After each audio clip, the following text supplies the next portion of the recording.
Good morning friends, मैं अनुज Yadav sir. आज आप लोग के लिए एक बहुत ही इम्पॉर्टेंट टॉपिक जो कंजंक्शन से रिलेटेड भी है और एडवर्ब से रिलेटेड भी है यानी इस टॉपिक को एडवर्ब में भी पढ़ना है, कंजंक्शन में भी पढ़ना है, दोनों टॉपिक में पढ़ना है, ठीक है। और इसका कुछ टॉपिक सुपरफ्लुअस एक्सप्रेशन में भी पढ़ना है।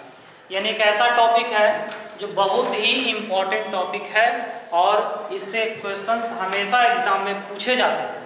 तो उस टॉपिक को मैंने आज चुना है, ठीक है। तो इस टॉपिक को चुनने के लिए चुनने के पीछे एक मेरा मकसद ये है कि ये टॉपिक इस वीडियो को देखने के बाद आप लोग इस टॉपिक में कभी भी कंफ्यूजन में नहीं होंगे, हमेशा के लिए टॉपिक आप लोग का क्लियर हो जाएगा।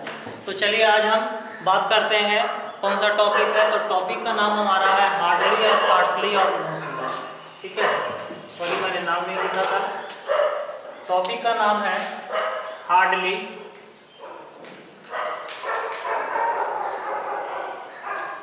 स्कार्सली और नो सूनर।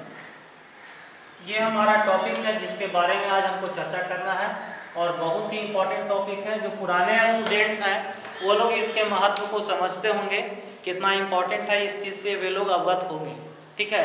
जो नए विद्यार्थी हैं जिन्हें मालूम नहीं है, जो ज़्यादा एग्जाम फेस नहीं किए हैं, उन लोगों के लिए मैं बताना चाह रहा हूँ कि ये टॉपिक जो आपका है ये बहुत ही इम्पोर्टेंट टॉपिक है।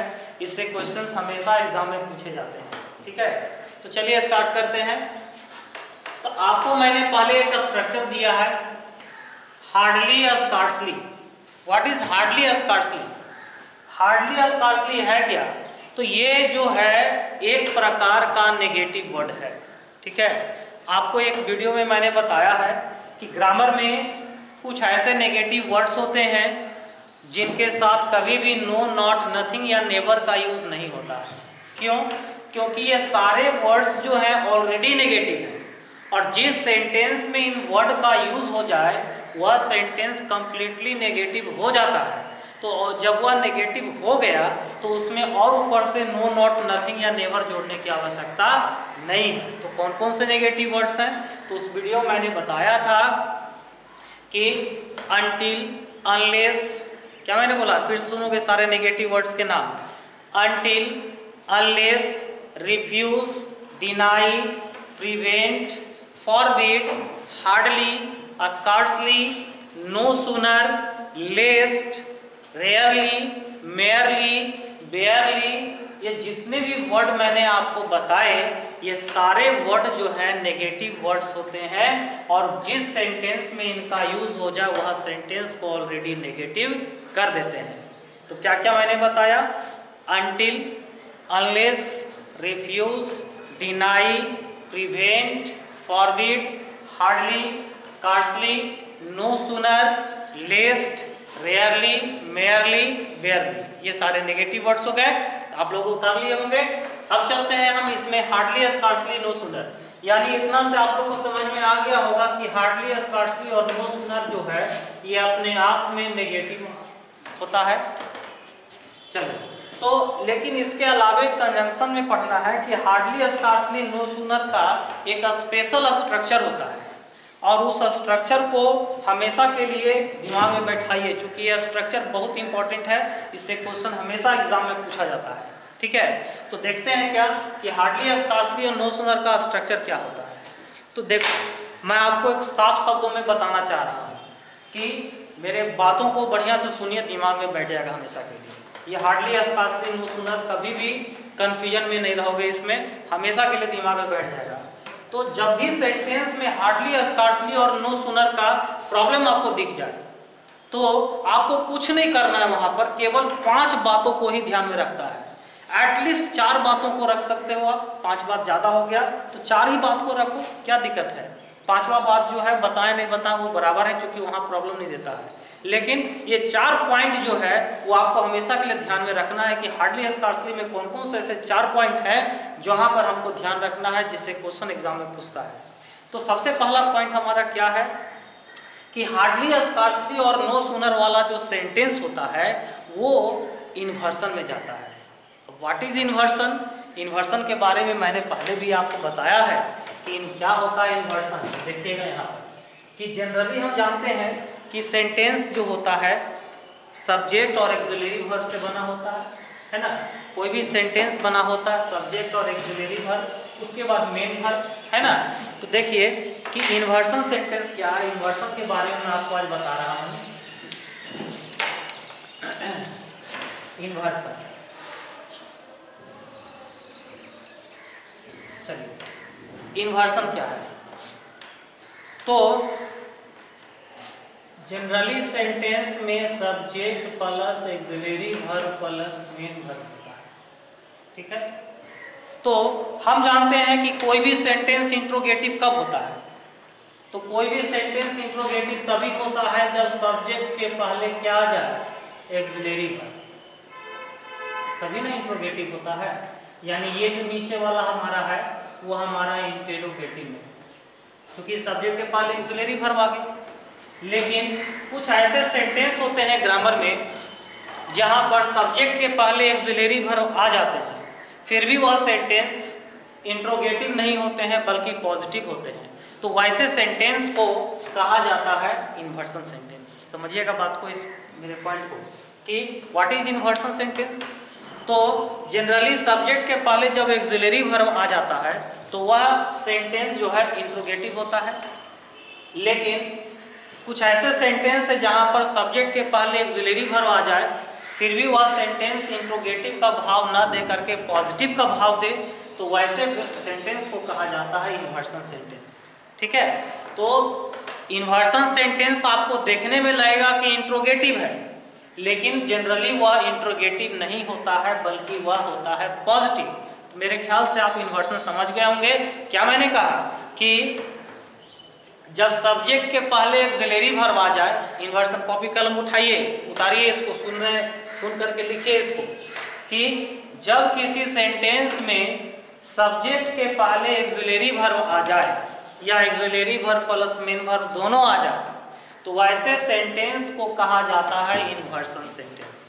और वह इन्वर्सन सेंटेंस इंट्रोगेटिव का भाव ना दे करके पॉजिटिव का भाव देते हैं। फिर से एक बार सुनिएगा कि जब किसी सेंटेंस में सब्जेक्ट के पहले एक्सिलरी वर्ब या axillary verb plus main verb दोनों आ जाए, ठीक है, या तो एक्सिलरी वर्ब आ जाए या तो auxiliary verb plus main verb आ जाए, तो फिर भी वह सेंटेंस इंट्रोगेटिव का भाव ना दे करके पॉजिटिव का भाव दे, तो वैसे वाक्यों को कहा जाता है इन्वर्सन सेंटेंस। क्लियर।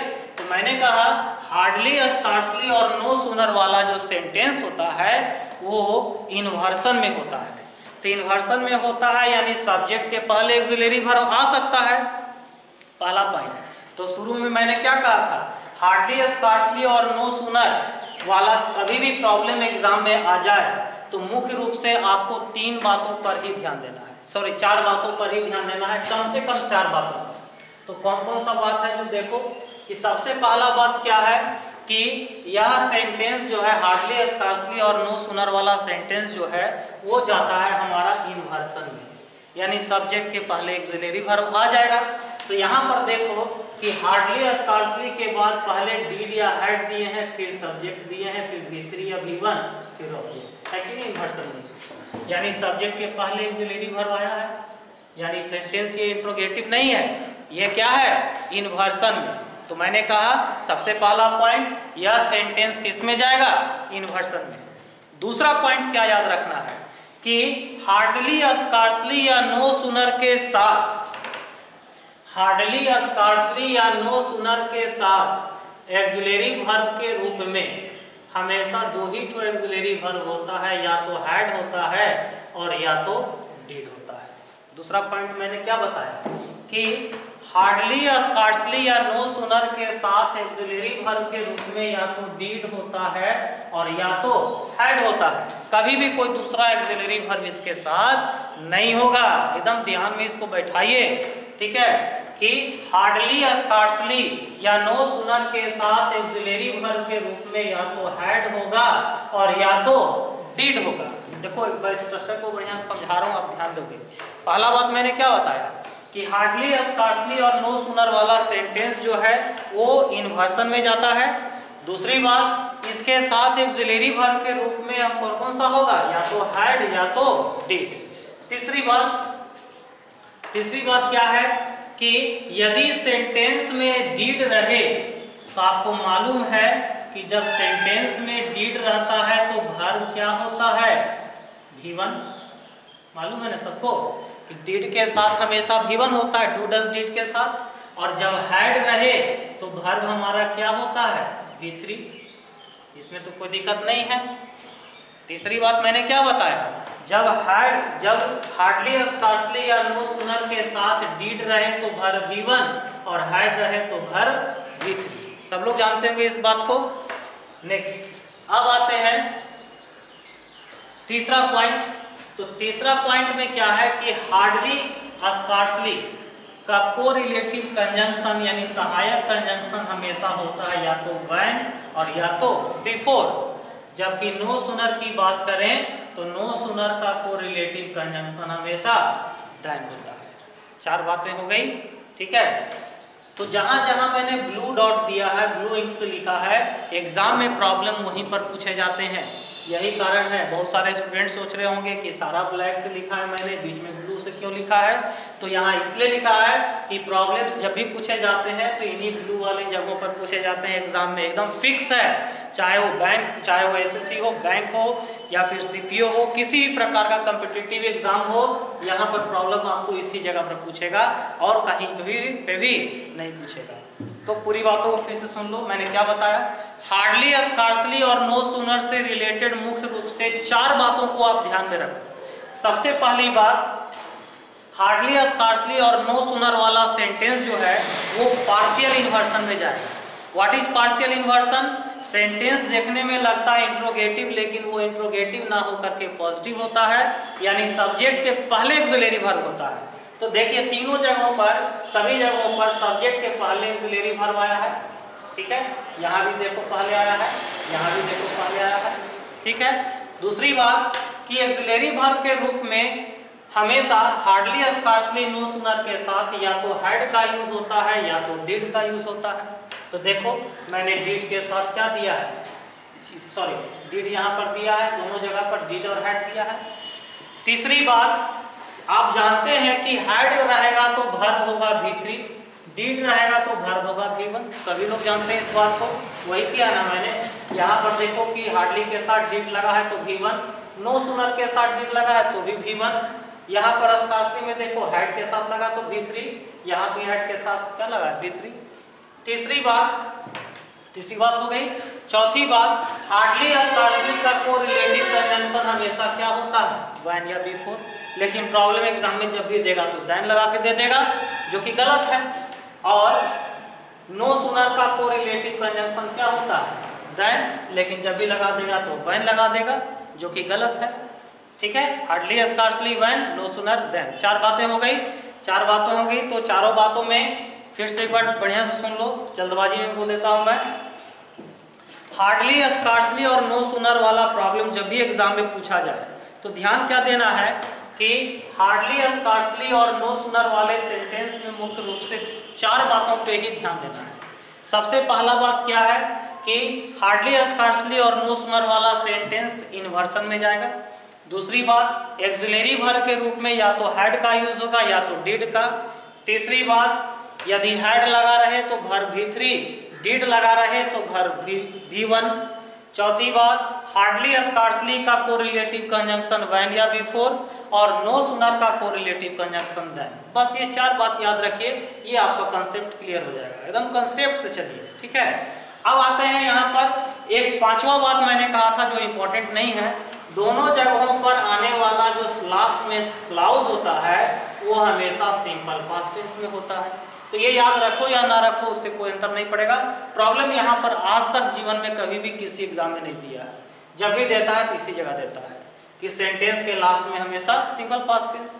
अब मैंने 6 एग्जाम्पल दिया है, लगभग सारा एग्जाम्पल प्रीवियस ही है, आप लोग ध्यान दोगे।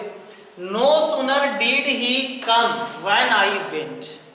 तो नो सूनर के साथ यहाँ डिड लगाया है, नो डाउट डिड होता है। सब्जेक्ट के पहले ऑक्सिलरी वर्ब आया है, नो डाउट इन्वर्सन में है। फिर डिड के साथ कम केम कम, ऑलरेडी ये V3 भी है। सॉरी V1 भी है ना, यहाँ तक तो कोई गलती नजर ही नहीं आ रहा है। अब देखते हैं नो सूनर के साथ यहाँ दे दिया है व्हेन। अब बताओ कि नो सूनर के साथ व्हेन होता है कि देन होता है, यानी गलती हमारा यहाँ है, यहाँ व्हेन नहीं होगा बल्कि क्या होगा, यहाँ होगा देन। क्लियर। नेक्स्ट आते हैं नो, यहाँ हिंदी होगा नो सूनर डिड ही कम, मुश्किल से ही वह आई देन आई वेंट, मैं वहां से निकल गया, मुश्किल से ही वह यहाँ आया कि मैं वहां से चला गया। ठीक है। अब आते हैं no sooner he had arrived home, मुश्किल से ही वह घर पहुंचा। नो सूनर हार्डली स्कार्सली का हिंदी अर्थ क्या होता है, मुश्किल से। तो मुश्किल से ही वह घर पर पहुंचा, then we asked to another journey, तभी हम लोगों ने उसे दूसरी जर्नी पर चलने के लिए बोला, कहीं और जगह चलने बोला। यानी मुश्किल से ही वह घर पर पहुंचा कि हमने वहां से उसे कहीं और चलने के लिए कहा। तो यहाँ पर देखिए कि नो सूनर ही हैड, आपको पहला पॉइंट मैंने क्या बताया था कि वह सेंटेंस जिसमें नो सूनर हार्डली स्कार्सली लगा हो, वह सेंटेंस इन्वर्सन में जाता है।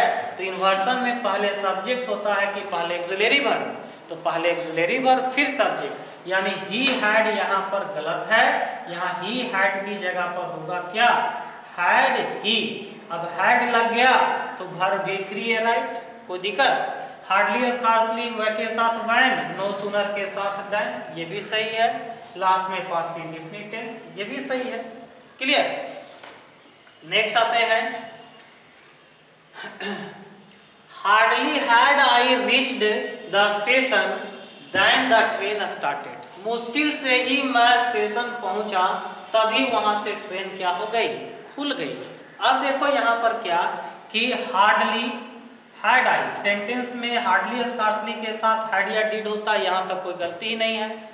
अब उसके बाद इन्वर्सन में भी है, चूंकि पहले ऑक्सिलरी वर्ब आ गया सब्जेक्ट के, फिर हैड लगा है तो वर्ब V3 भी है, यहाँ तक कोई गलत ही नहीं है। फिर द स्टेशन ऑब्जेक्ट है। अब देन दिए हैं, तो हार्डली स्कार्सली के साथ बताइए व्हेन का यूज होता है कि देन का। हार्डली स्कार्सली के साथ देखो व्हेन या बिफोर, यानी यहाँ देन नहीं होगा बल्कि क्या होगा, व्हेन। क्लियर।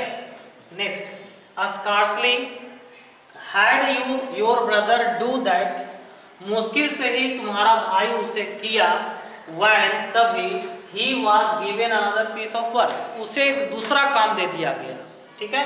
तो यहाँ पर देखना है क्या, स्कार्सली वाला सेंटेंस नो डाउट उसमें से वह सेंटेंस इन्वर्सन में जाता है। तो पहला exam according to first rule यहाँ पर क्या हो गया, ये ऑलरेडी सब्जेक्ट के पहले ऑक्सिलरी वर्ब आ गया, इन्वर्सन में है। हम दूसरा बताए हैड या डिड का यूज होता है, ऑलरेडी हैड यहाँ लगा हुआ है।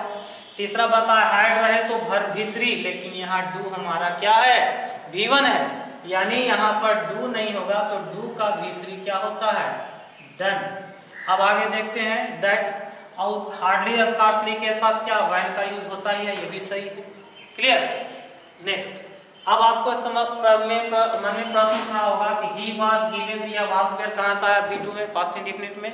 तो पास्ट इंडेफिनिट का पैसिव फॉर्म में देखिए वाज वेयर लगता है ना, दैट इज कॉल्ड, ये दिस सेंटेंस जो हमारा है ये पैसिव में, ही वाज गिवन उसे दिया गया। ठीक है। No sooner did he go out of his house when the bomb blasted, मुश्किल से ही वह घर से बाहर गया कि बम क्या हो गया, ब्लास्ट हो गया। तो नो सूनर के साथ नो डाउट डिड लगता है, डिड है यहाँ पर, हैड भी लगता है, हैड नहीं है, कोई दिक्कत नहीं है। फिर सब्जेक्ट हमारा ये ऑलरेडी इन्वर्सन में है, सब्जेक्ट के पहले आ गया, और जब डिड आया तो वर्ब V1, ये भी हमारा सही है, कोई दिक्कत नहीं है। Out of this house, his house, ये हमारा ऑब्जेक्ट है, कम्प्लीमेंट। अब आते हैं हार्डली स्कार्सली के साथ व्हेन का यूज होता है और नो सूनर के साथ क्या होता है, देन, लेकिन यहाँ हमने क्या लगाया था, व्हेन, जो कि यहाँ गलत है, देन होगा। नेक्स्ट आते हैं hardly I had reach the station, मुश्किल से ही मैं रीच द स्कूल पहुंचा, व्हेन द बेल रैंग, तभी घंटी बज गई।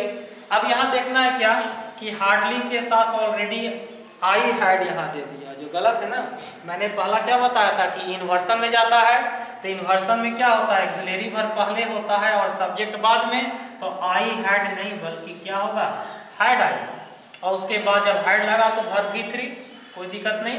और ये ऑब्जेक्ट हार्डली स्कार्सली के साथ वैन, ये भी सही है, ये पास्ट इंडेफिनिट ये भी सही है। तो मेरे ख्याल से ऐसा लगता है कि मेरा वीडियो आप लोग को पसंद आया होगा, क्योंकि मैंने बहुत ही बारीकी से हार्डली स्कार्सली और नो सूनर के कंसेप्ट को क्लियर किया है। तो बच्चों मेरे यदि मेरा वीडियो आप लोगों को अच्छा लगे तो लाइक शेयर कमेंट कीजिए। मैं आपके लिए इसी प्रकार से नए नए वीडियो डेली बनाते रहूँगा, हमेशा बनाते रहूँगा। और इसी के साथ मैं अपने क्लास को आज ऑफ करता हूँ।